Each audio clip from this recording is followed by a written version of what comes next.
Hi, everybody. Welcome to English Digest. I'm Tom. Hi, I'm Stephanie. Today is the third day we're going to talk about our featured novel, Wrinkle in Time. This is kind of a science fiction novel, mostly for young readers, but anybody can read it. Just like Harry Potter is mostly read by kids, but adults enjoy it too. So you might want to check this out. It might be an interesting read for you, especially because it's going to come out as a movie next year. Yeah, which will be very fun.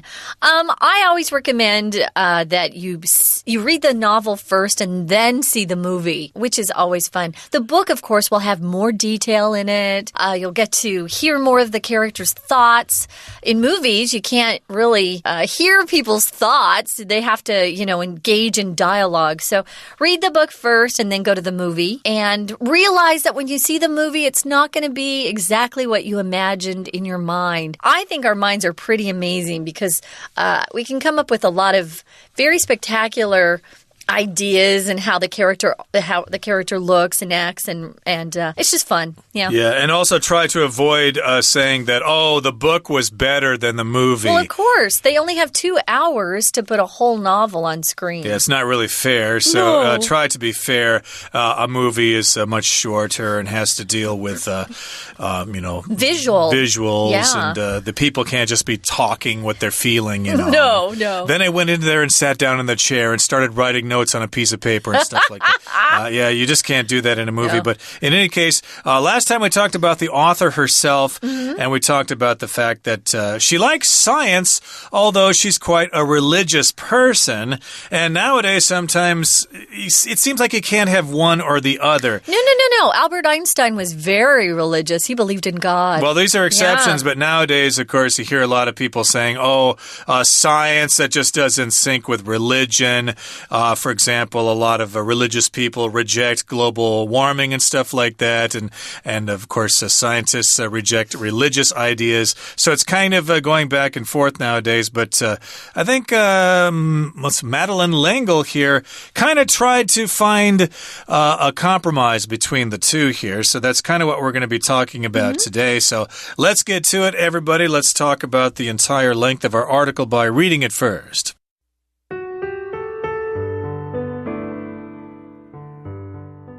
The main theme that L'Engle puts forth in A Wrinkle in Time is that in essence, life is a war between good and evil. All of the characters in the book represent either the former or the latter. Meg, her family, Calvin, and the 3 female celestial beings are all united on the side of good. It and the black thing, a monstrous shadow that threatens the universe, are evil to the core. Critics may argue that this is not always the case, as no person is entirely good or evil. Yet by portraying her characters in this manner, L'Engle is urging her readers to pick the side of good. Another point that L'Engle makes is that it's okay to be different. At the start of the novel, Meg feels as though she doesn't belong in school. She feels awkward around others and has trouble making friends. On the inside, she wants to be just like her peers. When she travels to Camazotz, she finds that everything looks the same and that the inhabitants all follow the orders of it. At the end of her journey, Meg realizes that she is proud to be a unique individual. The novel also deals with the limitations of the mind. In the book's final battle, Meg has to fight against it. There is no way she can defeat its infinite intelligence using her brain. However, she is able to win the battle with her heart. This symbolizes that in life, no matter how smart we are, it's impossible to know everything. L'Engle suggests that the mind is not always the way to the truth. In the end, it is love that will lead us to greater understanding.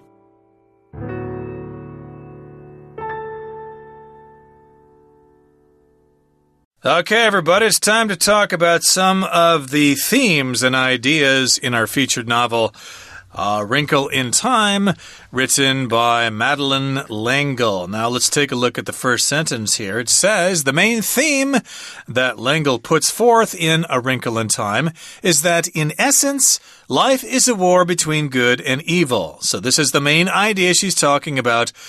life is a war between good and evil. Okay, so she puts forth this idea. If you put something forth, that means you present it and you let people know that this is your position. That's right. You want to put forth an idea, suggest an idea. And the main theme that's suggested or put forth in the book is that, in essence, life is a war between good and evil. When we use this phrase, in essence, we're talking about what something is, its nature, okay? In essence, this movie is about good versus evil. In essence, so you're kind of summarizing everything into one statement to kind of say what something is.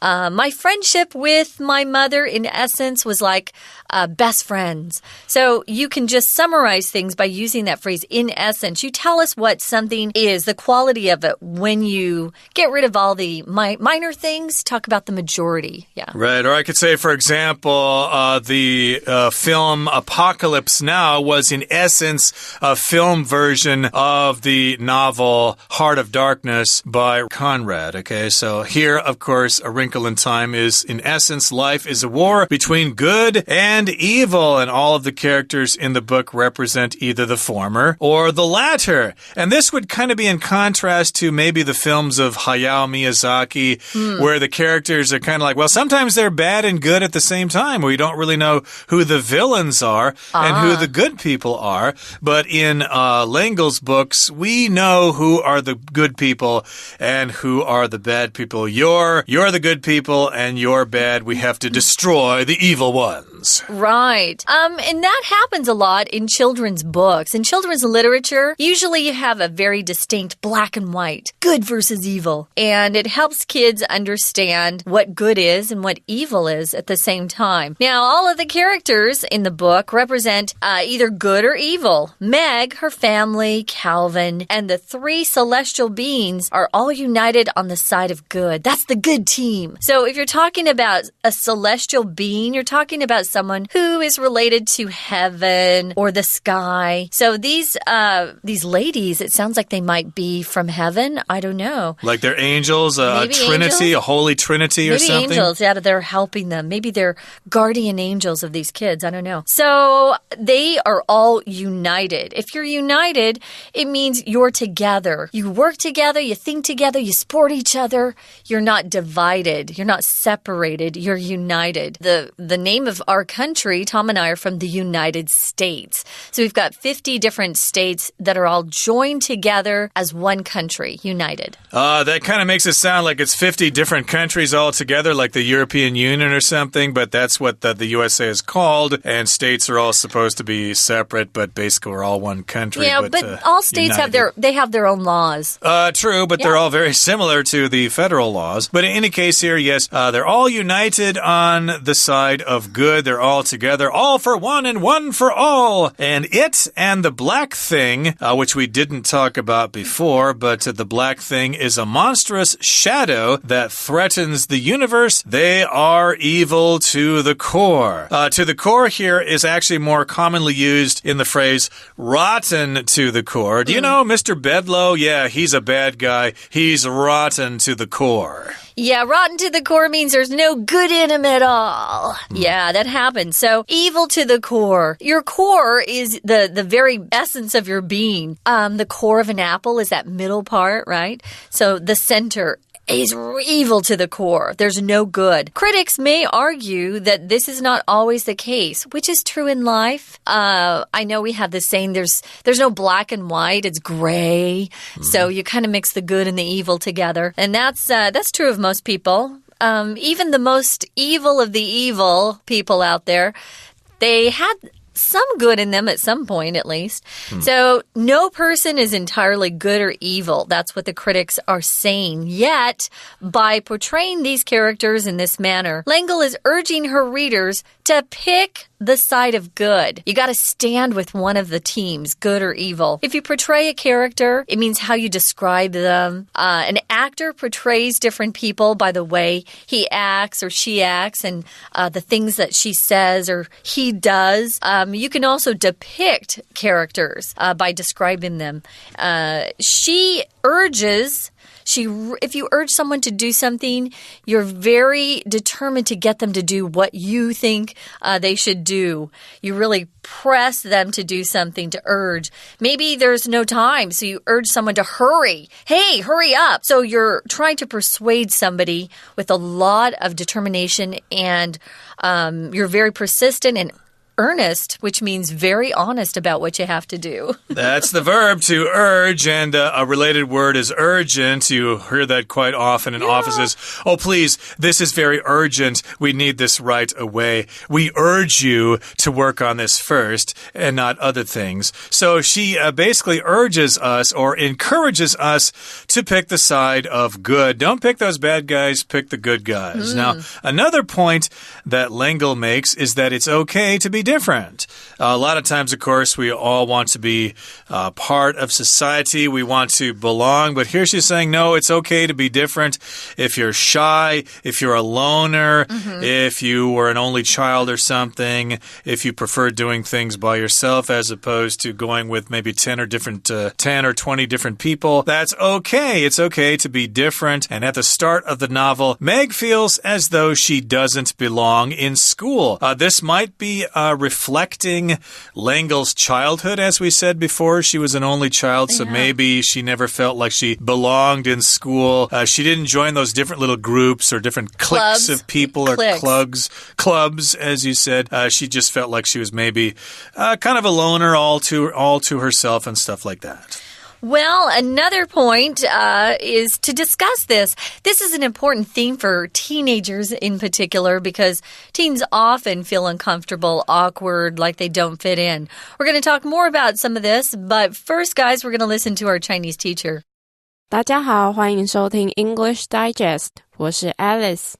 今天我们要阅读的文章是 Unit 14 文学单元的第3天课程。在今天的文章中，我们将了解到小说作者想要在书中传达的一些主题。首先，我们看到第一段的第一句 The main theme that L'Engle puts forth in A Wrinkle in Time is that in essence, life is a war between good and evil. 兰哥在时间的皱褶中提出最重要的主题是，本质上，生命是一场善恶间的战争。这一句有一个片语 put forth，也就是提出观点或建议的意思。例如 The boss asks us to put forth a plan to promote the latest product. 老板要求我们提出计划来促销最新的产品。除了 put forth 以外，和 put 相关的常见片语还有 put off， 相当于 procrastinate, P-R-O-C-R-A-S-T-I-N-A-T-E，是延迟、拖延的意思。而如果我们说 put something into action， 或是 practice， 或是 effect， 就是指将某事物付诸实现。例如 Many educational reforms didn't work out well as they were difficult to put into practice. 许多教育改革最后都没有成功，因为他们无法轻易付诸实行。我们接着看第一段的最后一句 Yet, by portraying her characters in this manner, L'Engle is urging her readers to pick the side of good. 然而借由这样的方式去描写她的角色，兰哥力劝他的读者选择善良的一方。动词 urge 有力劝、敦促的意思。Urge somebody to do something 就是指力劝某人去做某事。例如 My parents urged me to reconsider my decision to study in the USA. 我父母力劝我再次考虑去美国读书的决定。另外，片语 urge somebody on 是指鼓励某人的意思。我们可以说 Urged on by its fans, the soccer team turned defeat into victory. 受到球迷的鼓励，这支足球队反败为胜。Urge 也可以当名词用，有强烈欲望或冲动的意思。Feel or have an urge to do something 就是指很想去做某事。例如 After watching this adapted movie, I had an urge to read the novel it's based on. 看完这部改编电影后，我很想去读它的原著小说。文章的第二段提到，小说想要传达的另一个讯息是，和别人不同是可以被接受的。如果每个人都相同，那就失去了独特性。我们看到这一段的第二句 At the start of the novel, Meg feels as though she doesn't belong in school. 在小说刚开始时，梅格觉得她好像不属于学校。As though 或是 as if 是指仿佛好像的意思。后面接的子句如果是陈述事实的话，就和子句的时态一致。例如 With his pale face, Joe looks as if he is sick. Joe 的脸色苍白，他看起来好像生病了。如果 as though 所接的子句是和事实相反，而且和主要子句同时发生的话， as though 子句就用过去式动词或是 be 动词 were。比主要子句还早发生的话， as though 子句则是用过去完成式 had 再加 VPP。例如 My sister always talks to me as if she were my mother. 我姐姐跟我讲话的方式仿佛她是我妈妈。或是我们也可以说 My friend stared at me as if I had done something offensive to him, but I didn't. 我朋友瞪着我，仿佛我做了什么事冒犯到他，但我没有。We're going to take a quick break. Stay tuned. We'll be right back.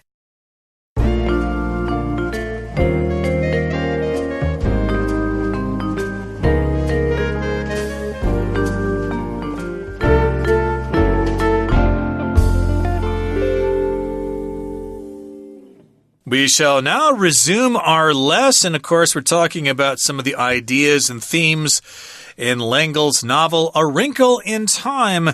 Basically, she says that in essence, basically, life is a war between good and evil, and she urges us to pick the side of good. And she also tells us that it's okay to be different. She was talking about Meg at the start of the novel. She feels as though she doesn't belong in school. She's not part of any groups there. Yeah. She's kind of by herself, maybe reading all the time. And she feels awkward around others and has trouble making friends. If you're awkward, that means you feel kind of clumsy. It's kind of difficult or hard to deal with. Oh, I just feel so awkward in this situation. You might feel awkward if you're at a party and everybody else is talking about things that you just don't understand. You feel, I feel so awkward here. I don't know anything about web formulas and web formats and stuff like that. I studied literature, I feel really awkward here. I don't feel comfortable here. Yeah, that often happens, especially if you're new to a school. Maybe you moved in and you don't know anybody. It says here, on the inside, she wants to be just like her peers. Her peers are the people that are her age, the people that she goes to school with. It's tough when you don't feel comfortable or you feel like, you don't have any good friends. That's really tough at school. When she travels to Kamazatz, she finds that everything looks the same. And the inhabitants all follow the orders of it, that evil brain. Everything looks the same. It kind of sounds like a communist country where everybody has to wear the same clothes and think the same thoughts. You don't have independence of mind, and you have to do what everybody else does. When we talk about inhabitants, we're talking about people who live in a certain area. It could be an animal, too. You could say that this animal inhabits South America, things like that. So this country that she goes to, Kamazatz, well, that's not real. She feels like, ooh, this is weird. Everybody talks and acts the same, and they all have to do what it tells them. Exactly. Inhabitants, the people who live there, I just want to give an example here. For example, the original inhabitants of Taiwan were the Aborigines, or the first inhabitants, I could also say. I guess it kind of depends on who you're talking to, but in any case, they all have to follow the orders of IT. Kind of like Kim Jong-un in North Korea, or Big Brother in 1984, that novel? Or 1984, the novel. 1984, George Orwell. Yeah, 84, not 85. But in any case here, they all have to follow the orders of IT. And at the end of her journey, Meg realizes that she is proud to be a unique individual. Unique just means very special, different from other people, not in a bad way. Very special, one of a kind, and an individual here as a noun just refers to a person. Hey, you're quite a special individual, a very unique person. Yeah, a lot of people want to feel unique, so they do things that make them stand out, like, dyeing their hair purple, purple, green, blue is very popular right now. Yeah. In the last paragraph, it says the novel also deals with the limitations of the mind. When there are limitations on something, it just means there are rules that restrict something. Maybe there's a limited ability, or maybe there's a defect to something. Here, it just means our mind can't do everything like a computer. I think computers can eventually become smarter and smarter and smarter and smarter. There are some things our minds can't do. We can't know everything. It's kind of impossible. So there are limitations on where you can swim. Maybe you go and you're out in the wilderness, but you're not supposed to swim in some of the rivers or the creeks or the lakes even. Limitations, there are rules that limit or restrict you in some way. If there's a drought in Taiwan, there might be limitations of water supplies, for example. You might have to ration your water, etc. Hopefully that won't happen. So, yes, we have the limitations of the mind. For example, in the book's final battle, Meg has to fight against it. That's the big battle that occurs toward the end of the novel, the climax of the novel, the big battle. But there is no way she can defeat its infinite intelligence using her brain. So that's the limitations of her mind, of her brain, because it is just too smart. It has infinite intelligence. Infinite here just means going on forever and forever. A lot of people say that about the universe. It's infinite. It has no end. Although I think if you talk to Albert Einstein, it's kind of like there's curved space or something, so it kind of curves in on itself. So basically that's one way of expressing the infinite universe. But again, it has infinite intelligence. It just simply cannot be defeated. Yeah, how do you actually fight that? Infinite intelligence. However, it says she's able to win the battle with her heart. Win the battle. So she's fighting against this evil brain, but we know that her brain can't really compete against its brain because it has infinite intelligence. But the difference is it doesn't have a heart. No, it doesn't feel love towards other people. And remember, one of the celestial beings told Meg that she'll have a special ability to fight against it when she gets there. And when she first travels, she doesn't know what that is. But later she realizes it's her love for her brother that's going to help her get him released and help him escape with her. Exactly. So she's got that special power. Yeah. And she wins the battle with her heart, with her love, with her compassion, her feelings, her emotions, all that kind of stuff. And this symbolizes that in life, no matter how smart we are, it's impossible to know everything. So this is what it's symbolizing here. To symbolize something means that something represents something else. It stands for something else, especially if it's kind of an abstract concept. Like a diamond symbolizes love. It never used to. It does now because of some very skillful marketing techniques. Oh, yeah. But in any case, other things like a heart, for example, symbolizes love. Or what else? A lightning bolt symbolizes power, stuff like that. Yeah, a dove, that white bird, symbolizes peace. There are lots of things. Yeah, it's kind of interesting. We tend to do that because it's a shortcut to expressing what we need to very simply. So if you see a heart, you know that's love already. Yeah. You do. Yep. Yeah. So in this, Langle suggests that the mind is not always the way to the truth. She's saying sometimes it goes through the heart. I think the best decisions we make in this life are a combination of using our heart and brain together. I don't think if we just use our heart, sometimes we get into trouble. If we just use our brain, that doesn't give us the best result either. It's kind of a combination of heart and brain that will give you what you need in this life to be successful. So she suggests that, hey, you can't always just think it's through your smarts or your brain that you're going to come to know what truth is. In the end, it is love that will lead us to greater understanding. I do think that's really correct. And sometimes scientists get caught up in just examining the facts and forget about the heart. But I think it's a combination of both that will give you the best result. The best result indeed. And again, as I mentioned earlier, I think we're just kind of touching the surface here. There are other themes and ideas in her work, especially because I think Madeleine L'Engle is kind of unique in that she is both religious and she also digs science. Yeah. And so if you're a scientist and if you're also religious, maybe you'll find some ideas in this work, the battle of good and evil, and how we can reconcile some science. Sometimes science makes religion sound like it's wrong and stuff like that. So if you read her book, hey, maybe you might find some comfort and some ideas that you can work on yourself, and maybe you'll be inspired to read some of her other novels as well. Okay, that brings us to the end of our lesson for today. It's time now to listen once again to our dearly beloved Chinese teacher. 文章的最后一段提到，智力虽然能让我们掌控一切，但实际上是有限的。我们看到这一段的最后一句 In the end, it is love that will lead us to greater understanding.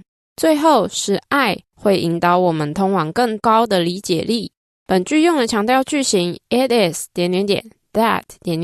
有正是什么什么的意思。将句子要强调的部分放到 It is 和 that 的中间，再将句子的剩余部分放到 that 的后面。